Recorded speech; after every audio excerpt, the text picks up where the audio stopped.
ഇന്ന് നമുക്ക് കുഞ്ഞമത്തി അച്ചാറിടുന്ന വീഡിയോ ഉണ്ടല്ലോ. അപ്പം ഈ മത്തിയൊക്കെ വെട്ടി വൃത്തിയാക്കാൻ വേണ്ടിയിട്ട് അമ്മ അതൊക്കെ എടുത്ത് പാത്രത്തിലോട്ട് ഇടുന്നുണ്ട്. അപ്പോൾ കുറച്ച് നേരത്തെ പണിയായിരുന്നു ഇതൊക്കെ ഒന്ന് വെട്ടി വൃത്തിയാക്കി എടുക്കാൻ വേണ്ടിയിട്ട്. ഇനി നമുക്ക് മത്തി വറക്കണം. അപ്പം മത്തി വറക്കാൻ വേണ്ടിയിട്ട് മത്തിയിലോട്ട് കുറച്ച് മുളക് പൊടി, കുറച്ച് മഞ്ഞൾപ്പൊടി, ആവശ്യത്തിന് ഉപ്പ്, പിന്നെ ഇഞ്ചി വെളുത്തുള്ളി പേസ്റ്റ് ഇതൊക്കെ ഇട്ടിട്ട് നന്നായിട്ടൊന്ന് മിക്സ് ചെയ്തെടുക്കണം. എന്നിട്ട് കുറച്ച് നേരം അതൊന്ന് റെസ്റ്റ് ചെയ്യാൻ വെക്കണം. അത് കുറച്ച് നേരം അങ്ങനെ വെച്ചതിന് ശേഷം നമ്മളിനി മത്തി വറക്കാൻ പോവുകയാണ്. അപ്പോൾ നമ്മളിന്ന് വിറകടുപ്പിലാണ് മത്തി വറക്കുന്നതും അച്ചാറിടുന്നതും.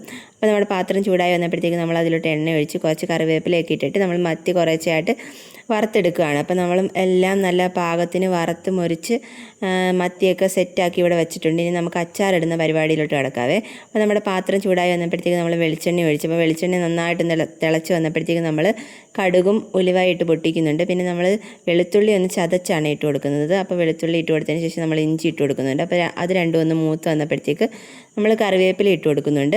അപ്പോൾ കറിവേപ്പില നന്നായിട്ടൊന്ന് മൂത്ത് വന്നപ്പോഴത്തേക്ക് കുറച്ച് മഞ്ഞൾപ്പൊടി ഇട്ട് കൊടുക്കുന്നുണ്ട്. അപ്പം മഞ്ഞൾപ്പൊടിയുടെ ആ പച്ചമണമൊക്കെ ഒന്ന് മാറുന്നത് വരെ ഒന്ന് ചെറുതായിട്ടൊന്ന് മൂപ്പിച്ചെടുക്കണം.